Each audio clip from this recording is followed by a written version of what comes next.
In this tutorial we cover some top tips on how to catch thin-lipped mullet. We'll first start by showing which stretches of coast thin-lipped mullet are found. We'll then cover the best conditions, as well as some casting tips and other key methods. We'll then cover the best tackle setups, as well as some of the best baits you can use on the day. So where can thin lips be found? In the UK, thin-lipped mullet are summer visitors due to the fact they prefer warmer waters compared to that of their thick-lipped cousins. Also, unlike thick lips, they have a more southerly distribution and are only typically found along the English Channel, with the West Country being their stronghold. They are also found on the southern Welsh coast and around the southern shores of Ireland.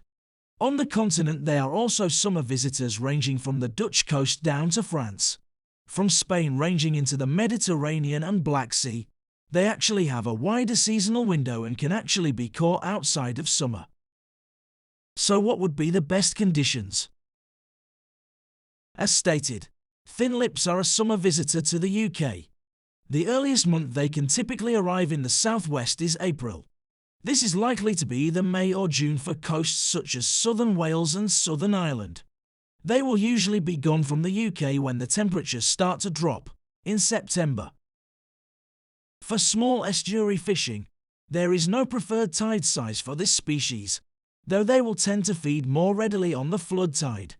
On neap tides they can actually be known to feed for slightly longer periods into the ebb, which would otherwise usually see them retreat more quickly to avoid being cut off by the tide. As with other mullet, thin lips love calm conditions, with at the most some easy wave action to the water. Heavy rains in estuaries can cause both temperature and salinity drops, which they will not tolerate. They prefer slightly lower light conditions, so overcast skies will see them feed more confidently, as will periods around dawn and dusk. So what about our casting techniques? Unlike their thick-lipped cousins, if you wish to target this species of mullet, it seriously pays to actively seek them out rather than relying on them coming to you. This is especially true when fishing in places like the UK. They won't come into shallow water to feed in the same way that thick-lipped mullet do, so at least some distance to your casts will typically be required. Aside from picking the right locations that are likely to produce, it is important to look for clear signs of thin-lipped activity before you cast. Look out for the telltale V-shaped mullet wakes on the surface of the water. This can be something of a challenge as the fish will be a little further out, but it will greatly improve your chances. Using a mobile approach will make this easier. Though it's true they can be caught on the outer parts of estuaries, they will commonly travel upriver a considerable way, though they tend to stick to the main channels and avoid the creeks and side channels. One of the most common places to find them are out in the saltwater lagoons that are filled and left by the outgoing tide.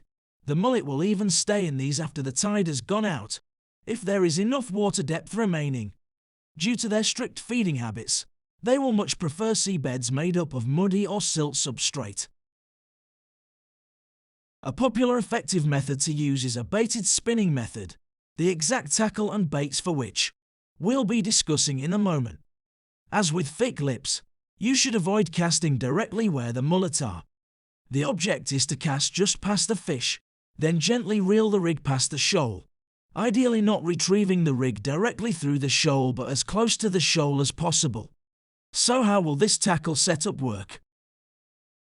As for other mullet types, it's very possible to use a 2 pounds test curve coarse fishing feeder style rod.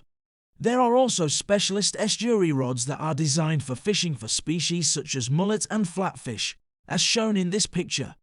A reel to match the rod size, one of around a 4000 size, will be ample.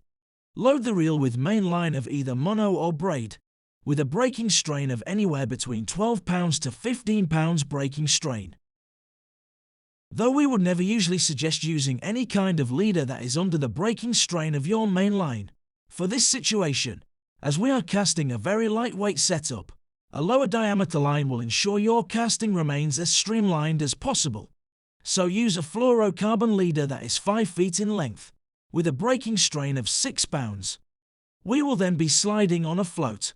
The ideal choice of float we will use is a bomb border float, which is superior for casting distance.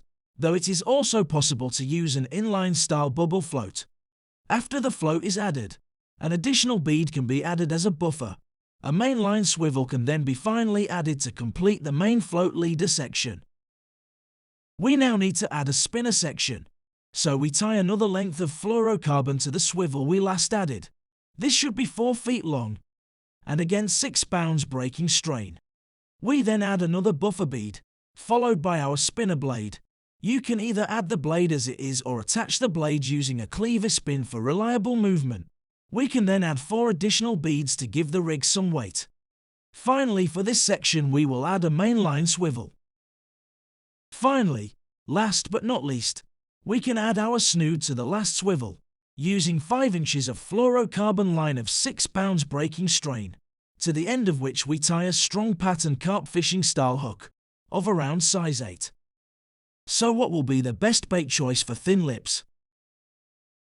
Due to their highly selective feeding habits, there really is only one bait to opt for, and that is ragworm, specifically the harbour ragworm, as it's these the thin lips will usually hunt for in the sediment. It's actually also very common for anglers to use the artificial style soft plastic ragworm lures. Just be sure to use the smaller sized varieties to match the size of the harbour rag.